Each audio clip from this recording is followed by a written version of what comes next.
ತೆಲುಗು ಚಿತ್ರರಂಗದ stylish star Allu Arjun ನಿನ್ನೆ 44ನೇ ವಸಂತಕ್ಕೆ ಕಾಲಿಟ್ಟಿದ್ದಾರೆ. ಮಂಗಳವಾರ ರಾತ್ರಿಯಿಂದಲೇ ದೇಶದ ವಿವಿಧ ಮೂಲೆಗಳಿಂದ ಬಂದ ಸಾವಿರಾರು ಅಭಿಮಾನಿಗಳು ಹೈದರಾಬಾದ್ನ ಜುಬ್ಲಿ ಹಿಲ್ಸ್ನಲ್ಲಿರುವ ನಟನ ನಿವಾಸದ ಮುಂದೆ ಜಮಾಯಿಸಿದ್ದರು.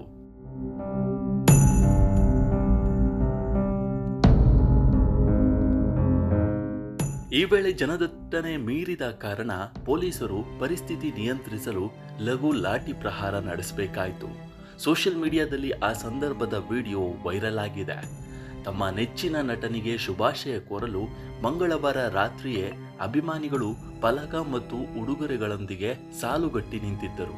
ಅಭಿಮಾನಿಗಳ ಕೂಗಾಟ ಮತ್ತು ನೂಕುನುಗ್ಗಲು ಹೆಚ್ಚಾದಾಗ ಅಲ್ಲು ಅರ್ಜುನ್ ಅವರ ಖಾಸಗಿ ಭದ್ರತಾ ಸಿಬ್ಬಂದಿ ಮತ್ತು ಪೊಲೀಸರು ಹರಸಾಹಸ ಪಡಬೇಕಾಯಿತು.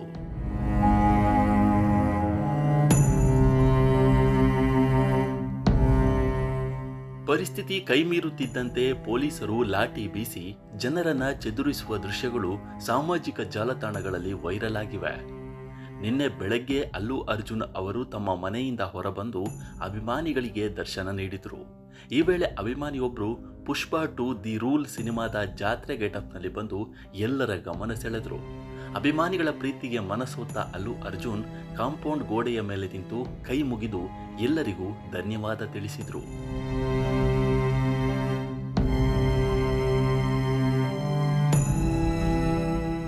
ಅಷ್ಟೇ ಅಲ್ಲದೆ ಹತ್ತಿರಕ್ಕೆ ಬಂದು ಅಭಿಮಾನಿಗಳ ಕೈ ಮುಟ್ಟಿ ಸಂಭ್ರಮ ಹಂಚಿಕೊಂಡರು. ನಿಮ್ಮ ಪ್ರೀತಿ ಮತ್ತು ಹಾರೈಕೆಗಳಿಗೆ ನಾನು ಸದಾ ಋಣಿ.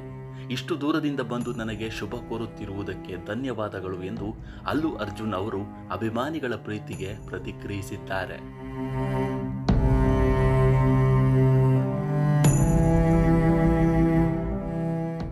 ಆಂಧ್ರ ಮತ್ತು ತೆಲಂಗಾಣದಲ್ಲಿ ಮಾತ್ರವಲ್ಲದೆ ಬೇರೆ ರಾಜ್ಯಗಳಲ್ಲಿ ಮತ್ತು ವಿದೇಶಗಳಲ್ಲಿ ಕೂಡ ಅಲ್ಲು ಅರ್ಜುನ್ ಅವರಿಗೆ ಅಭಿಮಾನಿಗಳು ಇದ್ದಾರೆ. ಅಲ್ಲು ಅರ್ಜುನ್ ಅವರು ಈಗ ನಿರ್ದೇಶಕ ಅಡ್ಲಿ ಜೊತೆಗಿನ ಹೊಸ ಸಿನಿಮಾದ ಕೆಲಸಗಳಲ್ಲಿ ಬ್ಯುಸಿಯಾಗಿದ್ದಾರೆ.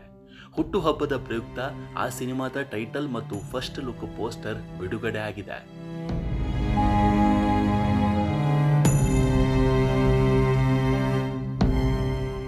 ಈ ಚಿತ್ರಕ್ಕೆ ರಾಕಾ ಎಂದು ಶೀರ್ಷಿಕೆ ಇಡಲಾಗಿದೆ. ಅಲ್ಲು ಅರ್ಜುನ್ ಅವರ ಲುಕ್ ನೋಡಿ ಅಭಿಮಾನಿಗಳಿಗೆ ಅಚ್ಚರಿಯಾಗಿದೆ. ಈ ಸಿನಿಮಾ ಮೇಲೆ ನಿರೀಕ್ಷೆ ಹೆಚ್ಚಾಗಿದೆ. ನಮ್ಮ ಈ ವಿಡಿಯೋ ನಿಮಗೆ ಇಷ್ಟ ಆಗಿದ್ರೆ ಲೈಕ್ ಮಾಡಿ, ಶೇರ್ ಮಾಡಿ ಮತ್ತು ನಮ್ಮ ಚಾನಲ್ ಅನ್ನು ಈ ಕೂಡಲೇ ಸಬ್ಸ್ಕ್ರೈಬ್ ಮಾಡಿ. ಧನ್ಯವಾದಗಳು.